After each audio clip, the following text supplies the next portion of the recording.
Well, I don't know about you, but I'm at a little bit of a loss for words. We are, as we're filming this, just about an hour from when the ball left Jalen Suggs' hands and went off the glass, and what will now be the greatest shot in Gonzaga history. Absolutely.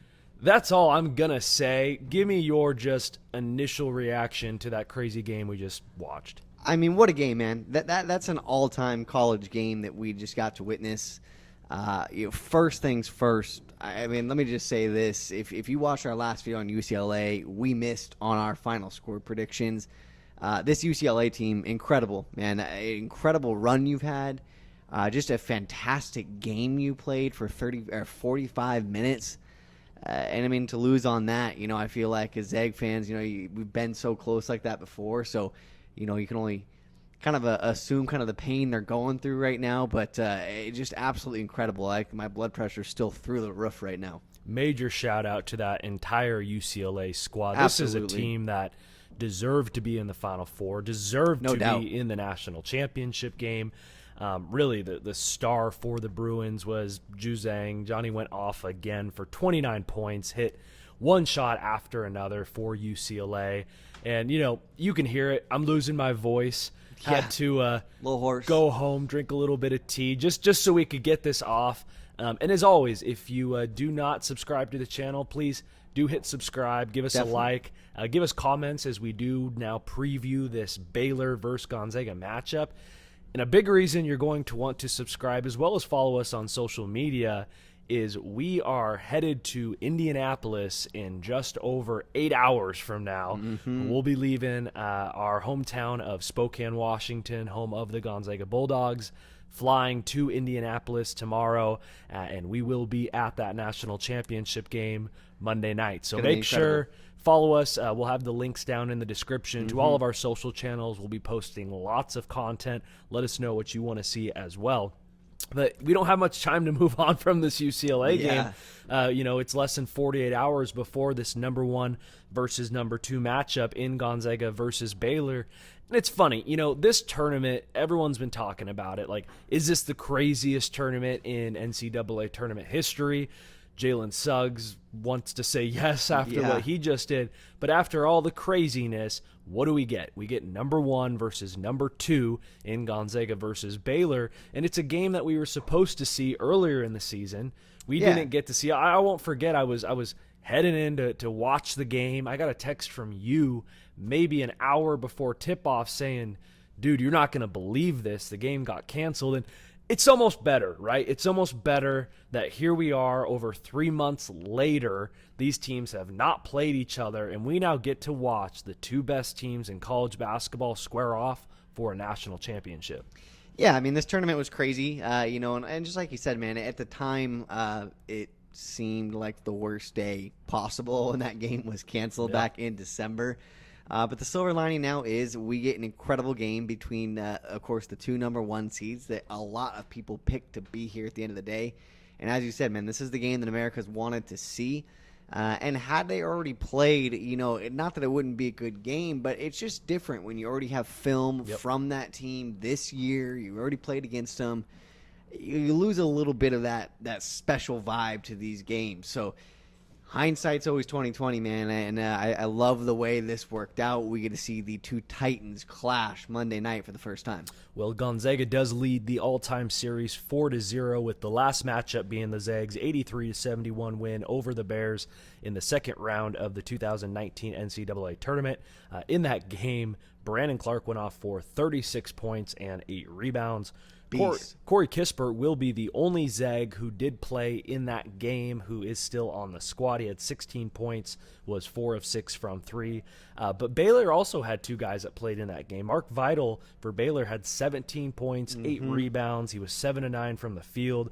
And Jared Butler, who's now running the show for Baylor, he played in that game, scored 11 points. So a little bit of a history going back between these 2 schools. But who are the 2 schools? Number 1 versus number 2. Hopefully you know about them. If you don't, Gonzaga is 31-0 on the season. As we mentioned, they beat UCLA 93-90 to advance to the NCAA championship. And if you have not watched this Gonzaga team play, and Maybe you did. Maybe you watched the Final Four game, and that's the first time you've seen them play. I mean, give Mick Cronin and this UCLA team a lot of credit because they did a great job slowing this game down. He said, we don't want to give up layups. And if you've watched this Gonzaga team play, they get a lot of great shots. They get a lot of easy shots, and UCLA did a great job of stopping that and really slowing the game down. And so if you haven't watched this Gonzaga team before maybe tonight or not at all, what are we expecting to see on Monday night? Oh, man, I mean, this is just one of the most beautiful offenses in the country to watch. It not talked about enough is it has been a top 10 defense, obviously, tonight against UCLA. We saw it looked a little bit rusty. I don't know if everything just finally set in on these guys a little bit. They got a little rattled early. But this is the most efficient offense in college basketball. One of the most efficient of all time. Really is, man. I mean, the percentage at which they score inside the paint is unreal. I mean, USC was the best shot blocking team in the tournament. Gonzaga shot 55%. I think they're over 60% in the paint. And I mean, just absolutely went to work. And we saw it happen here late against UCLA. I mean, Drew Timmy in overtime was massive. And so that's what this team is going to do. They are a capable three-point shooting team, but they are going to move the ball, and they are going to find the highest quality, most efficient shots on the court, and those tend to be 2 to 4 feet away from the hoop. I think talking about that Gonzaga defense, they did such a great job versus USC in that Elite Eight matchup. And in this game, at least what my eyes told me watching is they were late to really make their switches, to make their rotations on defense. And they were really late to close out. And that will not work against this Baylor Bears team. I mean, this is a team that can shoot lights out. Not to take anything away from UCLA, who played a near perfect game. But Baylor has a lot more weapons that you need to be a little bit more careful of if you're not going to close out quickly. Yeah, I mean, I definitely agree with that. You look at the night that Johnny Juzang had. I don't think anybody was surprised at the night he had after his tournament. But I mean, we talked about it a little bit. We thought maybe they'd be able to take some advantage of some matchups with Tiger Campbell and Cody Riley. And that wasn't the case because they were just a little bit late on closing out on guys. They let guys get to their spot. And, I mean, it almost bit them. You really can't get any closer than you did tonight.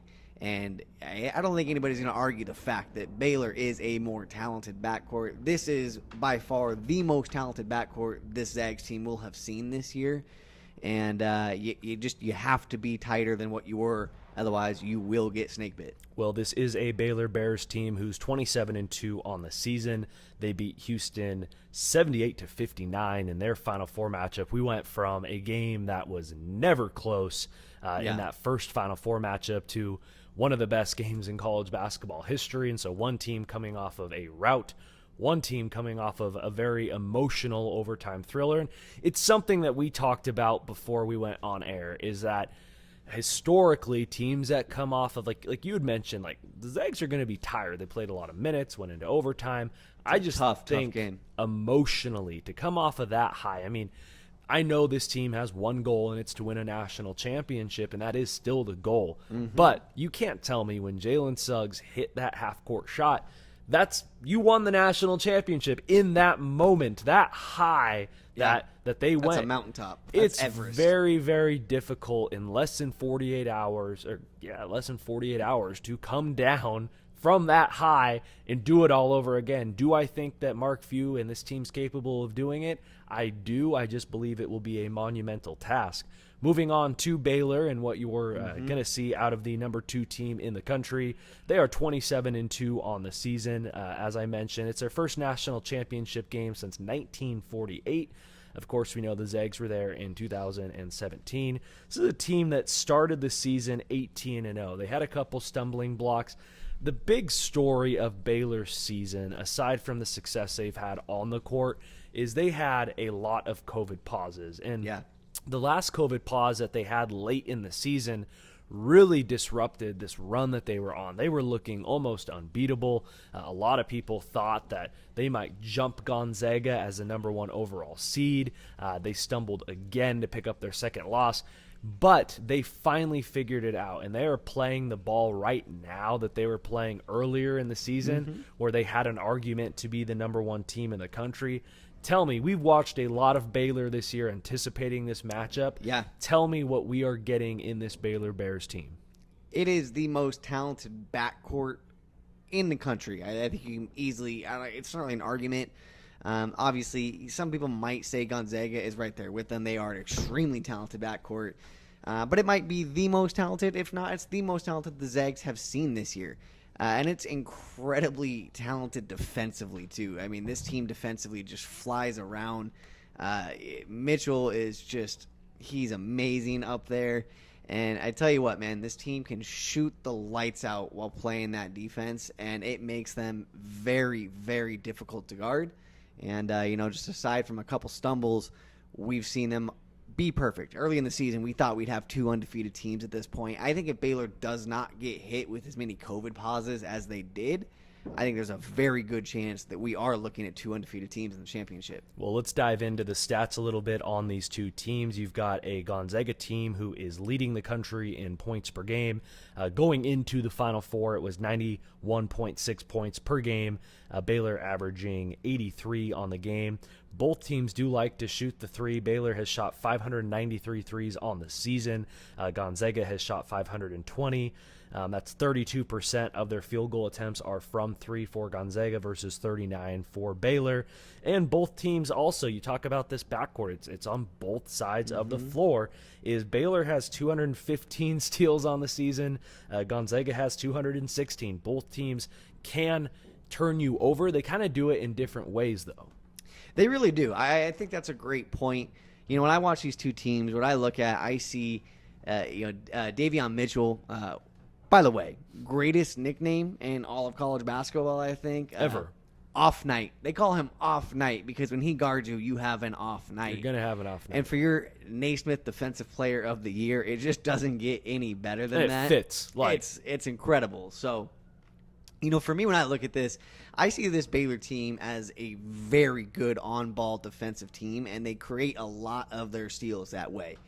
This Gonzaga team, on the other hand, plays very good team defense on a night-to-night basis, and they're going to get a lot of their steals in the passing lanes. If you have not watched Jalen Suggs play, outside of tonight, you're going to see him. He looks like a free safety, like a prime Ed Reed or Earl Thomas back there, just reading the offense as he will jump passing lanes.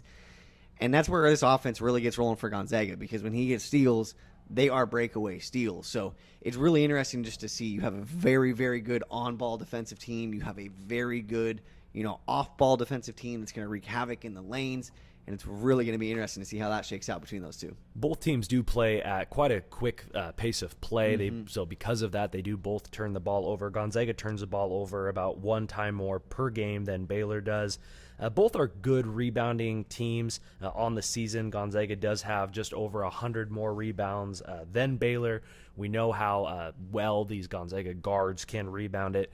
One site that we've really loved checking in on, and we had him on our show earlier this season, was Evan Maya and evanmaya.com. If you haven't been on, go to his website. And all season long, he's been just pounding the drum on Gonzaga and Baylor and how historical these two teams are. He's had Gonzaga and Baylor as his 1-2 all season long. Yep.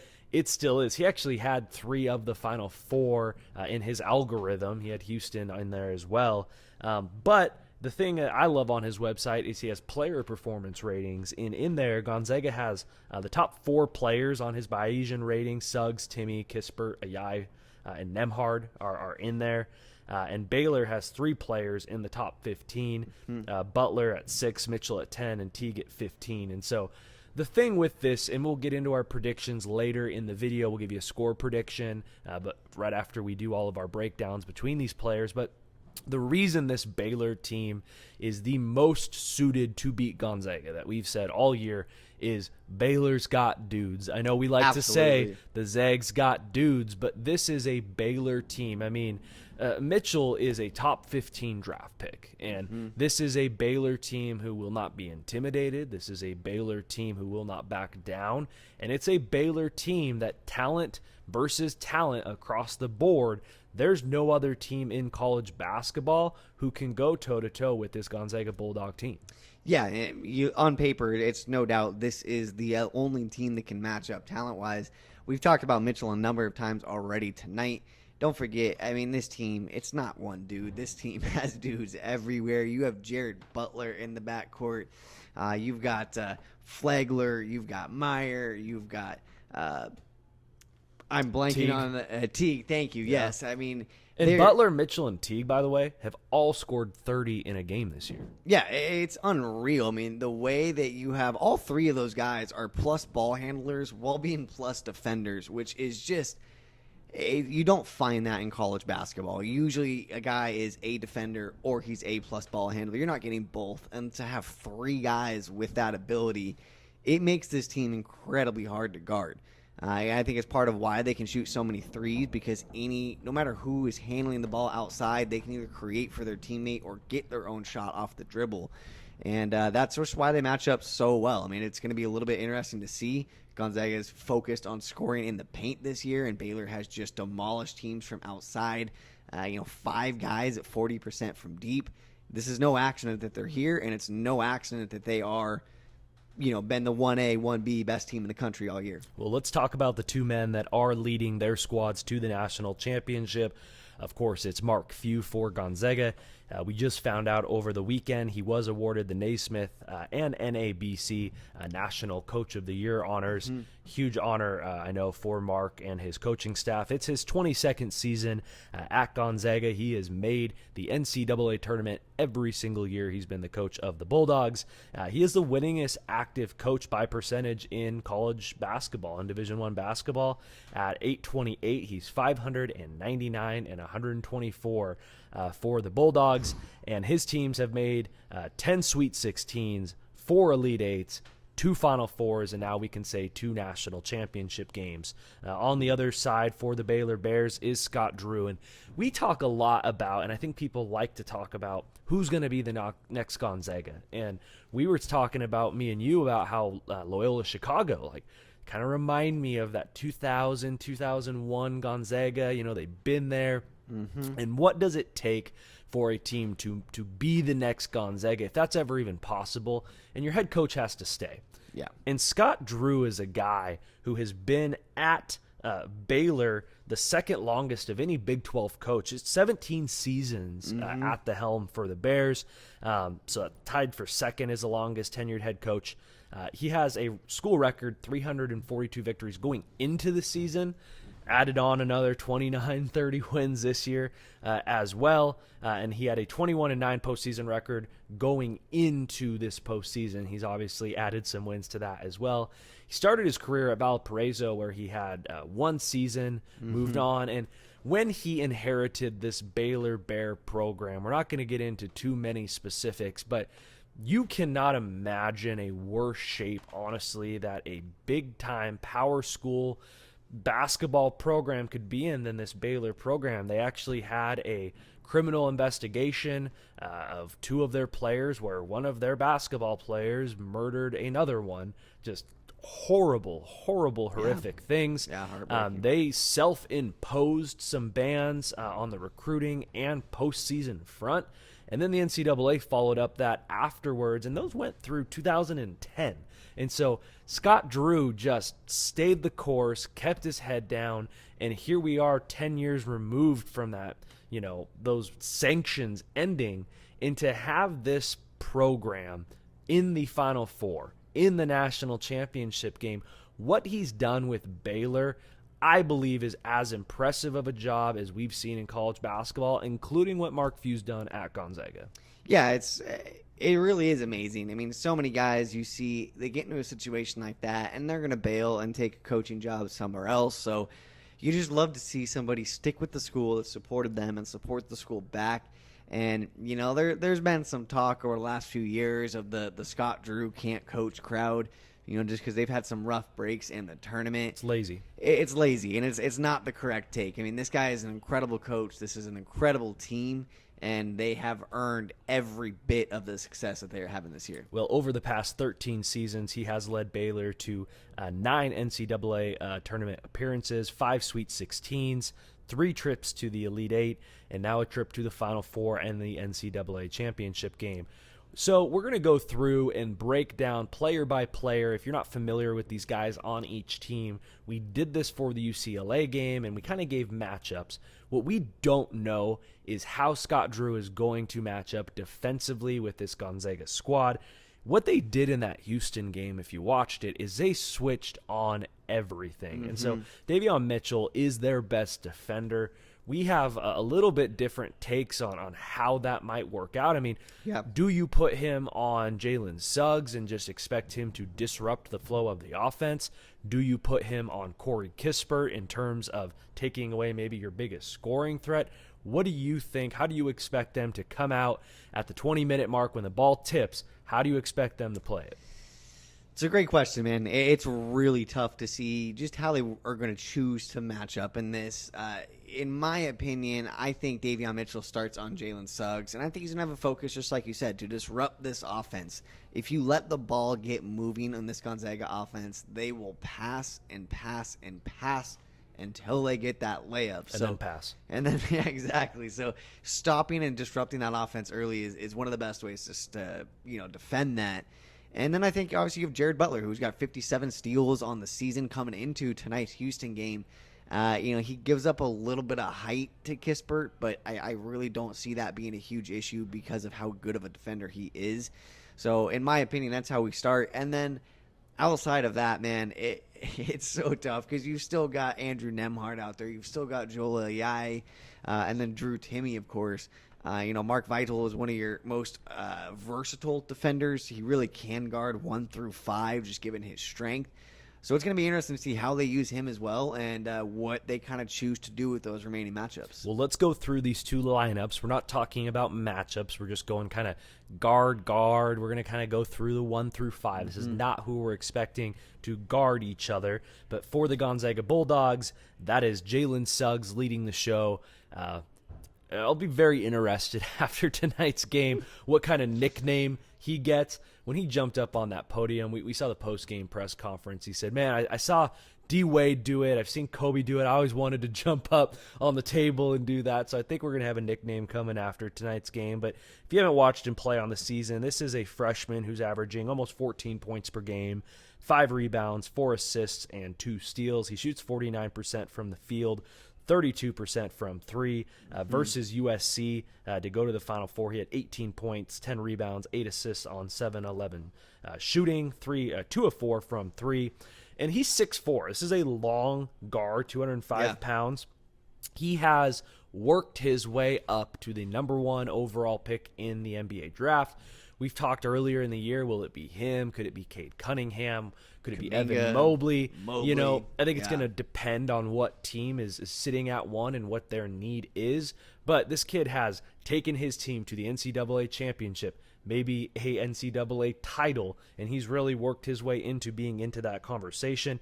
But here's Jalen Suggs in a nutshell. He is an A-plus defender. He doesn't get enough credit for his defenses. His length is something that goes very underrated. We see him just cause a lot of turnovers in the passing lane, gets a lot of picks as well. We will hear, he played quarterback in high school. So did Butler for Baylor. But this is a kid in Jalen Suggs that if he wasn't playing for Gonzaga and the number 1 team in the country, he'd be the quarterback at Ohio State. And you see that in his game. He is a floor general. He will throw some passes. He threw one, we're going to get really tied up in this game-winning shot. But he had almost a LeBron-esque moment where with about a minute left in the game, UCLA was going to have a wide-open dunk. From Cody Riley, their center. Cody Riley to go ahead. And Jalen Suggs from behind, little bit of a chase down, blocks him. And then after that was probably the more impressive thing. Is he throws a 3/4 court bounce pass on a dime to Drew Timmy, who finishes it on the other end. And we were sitting at a local establishment watching the game, and I didn't think that place could get any louder than that moment. I was wrong because what would happen in overtime. But those passes he makes, we get numb to it as a Gonzaga fan. He does it all the time. So if you haven't watched him, be ready because you will see that in the NCAA championship. Absolutely. And for Baylor, they're really led by Jared Butler. He's a 6'3", 195-pound junior. He reminds me of Corey Kissbert in that he could have been drafted last year. He was good enough to go in the NCAA tournament. Obviously, both of their seasons came to a abrupt end. There was no tournament with COVID-19 happening. He decided to come back to Baylor for a chance to do exactly what he's done with the team. And he'll be a early second rounder, could pop into the first round of the NBA draft next season. Yeah.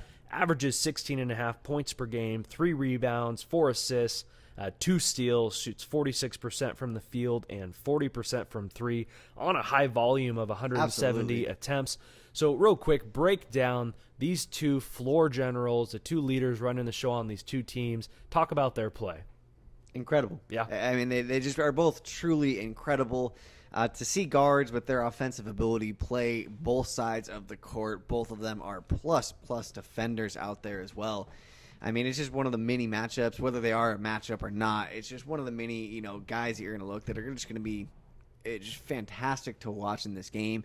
Butler, obviously, shooting, like you said, 40%, 171 attempts. I mean, it's a ridiculously high volume to be shooting 40% plus from. And Suggs, on the other hand, is not maybe been as good of a shooter. He can get a little streaky at times, but tell you what, man, when he puts his head down and decides to get to the rim, he is very, very difficult to stop. And in transition, he might be one of the most dangerous players in the country. Well, breaking down two of the next guards in this game for both teams, Andrew Nemhart really plays that off guard. Him and Jalen Suggs handle the ball quite a bit for this Gonzaga team. He is averaging 9 points, 2.4 rebounds, 4.3 assists, shoots 48% from the field and 34% from 3. Also a streaky shooter. Like any shooter, when he gets set, gets his shoulders and hips to the basket, he can be a lethal shooter from 3. And in the tournament, he's averaging really the same stats for the Bulldogs. But he's 6'5", 193, transferred from Florida, where he started all 67 games for the Gators, led Mount Verde to a high school national championship. Pretty cool. So did his brother today. Yeah. So that was pretty cool to watch as well. But he really is the best ball handler on the team. And I got to go back to our last video because the title you have given him is the mid-range maestro, and he is. I mean, when he pops up from the elbow, takes that mid-range shot, it is almost automatic. And on the other side, for Baylor, that's Massio Teague. He's a 6'4", 190-pound senior from Cincinnati, Ohio. Not playing super far from his hometown in the Final Four here. He played his first 2 collegiate seasons at UNC Asheville before transferring to Baylor. Had to sit out the whole 2018-2019 season. And he led Baylor in points in the Elite Eight with 22 points. This is a kid that is very capable to go off at any moment. Averages 15.9 points per game, 4 rebounds, an assist and a half, and shoots 47% from the field and just under 40% from 3 on 144 attempts. Yeah, it's another great matchup. Andrew Nemhart, I mean, even tonight against UCLA, obviously that first half was maybe not ideal for Gonzaga and not exactly what they wanted to see. Andrew Nemhart quietly had 6 assists to 0 turnovers in that first half. So he was just a driving force, keeping that offense on track while the defense took a little bit of time to wake up there. And Teague, again, just another guy that can go out and get you 30 points and play great defense. I mean, it's just a very recurring theme for this Baylor team. And I think he's an easy guy that easy to lose him as a defense because you get so focused on Jared Butler, you get so focused on Davion Mitchell, and then all of a sudden you forget here's this other 40% three-point shooter over here. And it's part of what makes this team so hard to guard. And he should not be forgotten. So don't take that the wrong way. I'm not trying to say that we're forgetting about him. They just have so many pieces. You just have so many pieces to guard. And that's why any of these guys can go off for 30, man. They're truly impressive. And the reason both these teams play at such a high pace of play is because they have so many guards, so many guys who can handle the rock. So we're going on to the third guards really on each team, and that's Joel Ayayi for the Gonzaga Bulldogs. He averages 12 points per game, 7 rebounds, 2.8 assists, shoots 56% from the field, 38% from 3. He really was putting this Bulldog team on his back early in this game. We've seen it time and time again this year. when this team needs somebody to step up, Joel Ayayi is the guy. He ended up getting 2 fouls in the UCLA game, and that really hurt this Bulldog team as we kind of moved towards the end of the first half into the second half. But if you don't know who Joel Ayayi is, this is a 6'5", 180-pound kid from France. Came to GU at 17 years old as just a skinny, twitchy, quick kid. Mark Few has said now on record, I never thought this was a young man who could ever start for this program. He's worked his way into being a first-round NBA prospect. He's going to have a big decision when the tournament's over, whether he's going to go and get drafted in the NBA or if he's going to do a Corey Kissbert and come back for one more season. But he is, and I will keep pounding the drum. We saw it tonight in the Final Four. He's the best rebounding guard in the country, playing on the number 1 team in the country. And he's the glue guy, the Swiss Army knife. He does just a little bit of everything for this Gonzaga team. And on the other side, we've got off night. We've got Davion Mitchell. I love this kid. I love his game. He's a 6'2", 205-pound junior. He made a clean sweep of the National Defensive Player of the Year awards earlier this weekend. He was named the winner of the Naismith and the NABC winner for the defensive side on Friday. And he picked up the Lefty Driesel Award on Thursday, so had a heck of a week leading his team to the NCAA championship. He started his season at Auburn before transferring to Baylor after his freshman season. And I know it's the last name. He wears the same number, but he reminds me of somebody named Donovan Mitchell who's in the NBA. And their skill set, they're both defensive first players who are almost underrated on the offensive end because their defense is so good but can get buckets. And it's funny, like you'd think with the names and the numbers, and they were born 2 years and 2 days apart from each other. Turns out they've actually stayed in touch. His game reminds me a lot of Mitchell's in the NBA. He averages 14 points, 2.6 rebounds, 5.3 assists, 2 steals, shoots 52% from the field and 45% from 3. I love his game, and I think whether they guard each other or not, just talking about him and Joel Ayayi, having those 2 guys on your squad, you're going to be able to beat a lot of teams. Yeah, absolutely. And much like we were talking about Teague, Joel Ayayi is the guy for Gonzaga that a lot of defenders can forget about. I mean, this is a game where you see, come out and the UCLA defense wanting to take away Timmy, focus on Kissbert and Suggs, and all of a sudden you have Joel Ayayi going for 15 points on 6 of 6 shooting, 2 of 2 from 3 at halftime against UCLA in the Final Four.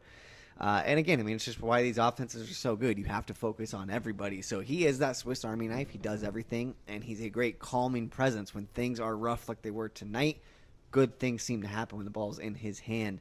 When it comes to Davion Mitchell, man, it's crazy. We're not the only ones to make the NBA comparison. If you follow NBA Twitter, you actually saw Damian Lillard tag Donovan Mitchell and just say, bro, I didn't know you were still playing in college.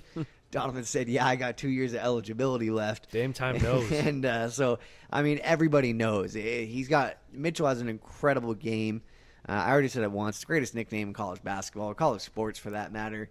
But he is just a guy that, as the nickname states, man, you do not want him guarding you. So who he chooses to guard in this Gonzaga matchup, it's going to be imperative for that person to have a mediocre night. You're not going to go for 30 with Davion Mitchell on you. It's just not likely at all.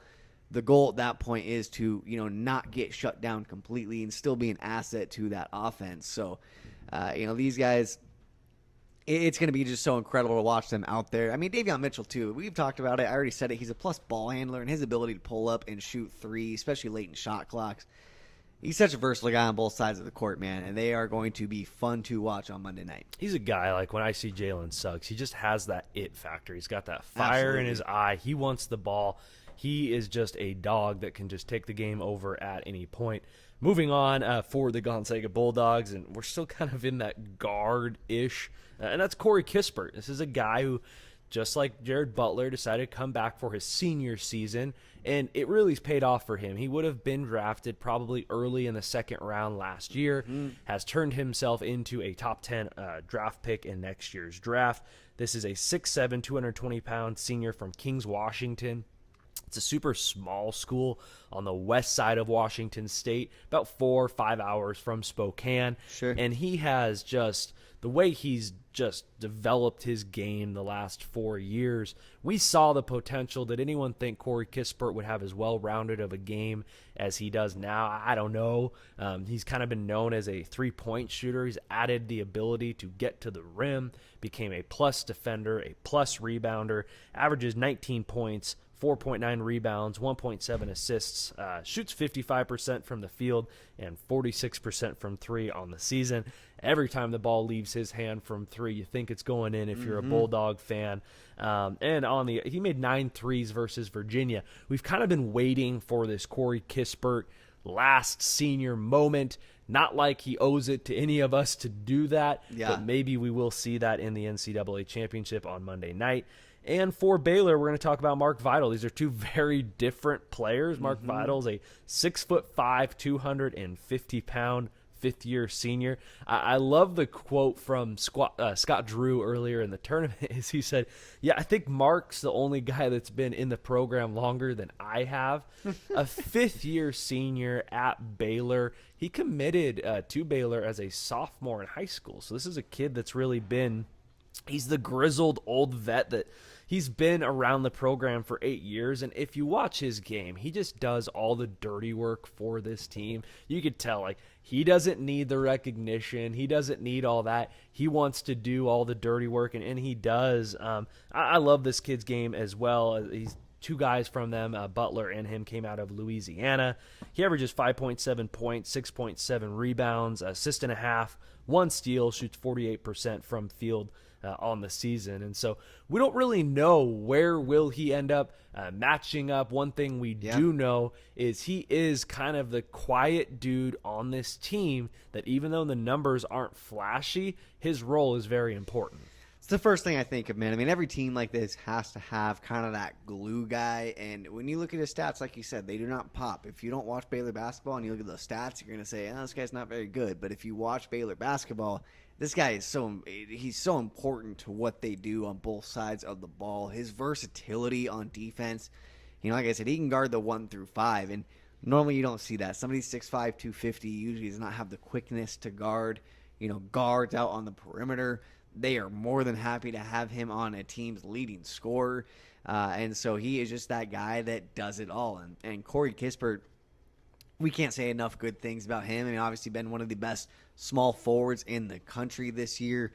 I am like 90% sure I saw this today. It's been a long day, and I might be trying to get some sleep before our flights here. But I do believe that Corey Kissbert did win the Julius Erving Small Forward of the Year award this year as well. Like I said, been a long day, so we'll see. Somebody might fact check me on it, but I do believe that happened. But this guy, he shot made 9 threes against Virginia earlier this year. When he gets hot, it really is just all it takes. And we saw it tonight. He was having a rough first half. He makes 1 3-pointer.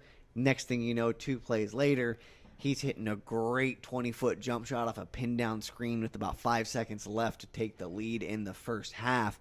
I mean, and then, second half he comes out and flies down the lane for a two-handed poster as well. So a guy that can do everything. I mean, he shoots 46% from 3 on high volume as well. He will absolutely be a focus of this Baylor defense. Well, rounding out the starting 5 for both teams, starting with the Gonzaga Bulldogs, and that is Drew Timmy. He has become a college basketball folklore legend during this NCAA tournament run.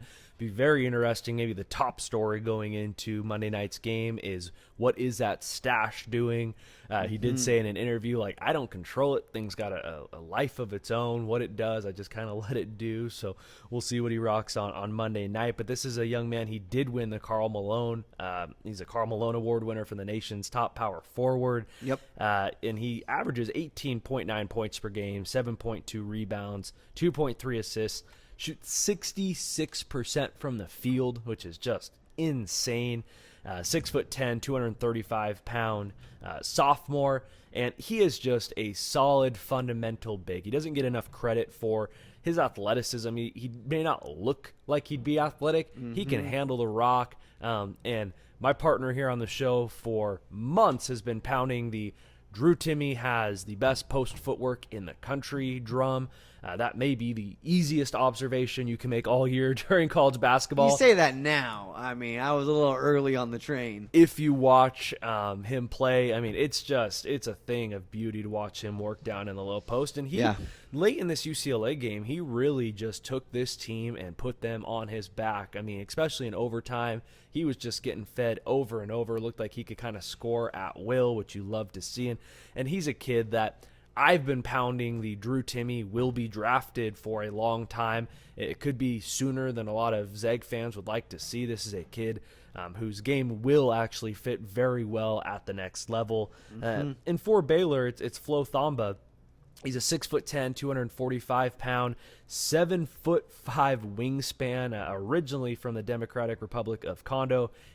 Congo. He grew up in South Africa, also lived in England and France before he immigrated to the U.S. in 2014. Only averages 3.6 points, under 4 rebounds, shoots 47% from the field, but a long guy that can cause a lot of problems for this team. So it'll be interesting. Is it going to be him who's guarding Timmy? Will we see maybe a different starting lineup where, heck, maybe we see Mark Vidal on Timmy? Either way, I will say, before we kind of give how we see this game breaking down, if there is one area I do expect Gonzaga to do well on Monday night, it's in the post with Drew Timmy. Yeah, I mean that's been every game this tournament, so that's not a easy slight. Money. That's not a slight on Baylor. But you look at tonight against UCLA. Cody Riley again played a great game. He gave it his all out there. And Drew Timmy still ends up with 25 points on 11 of 15 from the field. And like you said, a lot of that was late in the second half and in overtime.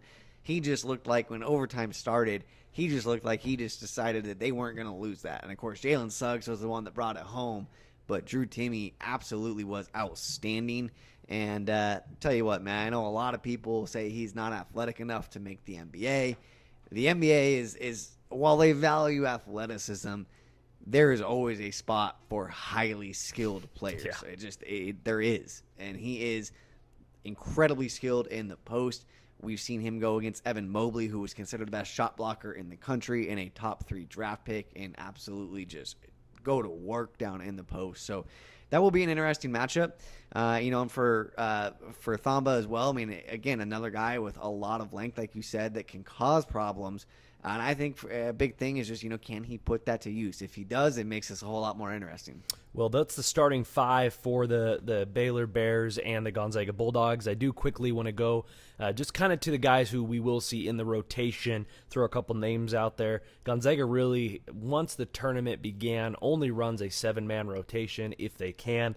You'll see Anton Watson come off the bench. He's a 6'8", 255-pound role player who he's really asked to defend and rebound off the bench, score around the rim. He does average 7 points, 3.5 rebounds, 1.2 assists, and 1.2 steals. Does shoot 63% from the field. It's a kid who started as a freshman for Gonzaga, started early in this year before they kind of went to that small ball lineup with Andrew Nemhart and Jalen Suggs on the floor. Very capable, grew up here in Spokane, went to Gonzaga Prep, so a hometown kid, won multiple state titles. And then the other guy you'll see come off the bench for the Bulldogs is Aaron Cook. That's the 6'1", 180-pound senior transfer from Southern Illinois. Averages 4.5 points, 1.6 rebounds, 1.6 assists, shoots 50% from the field.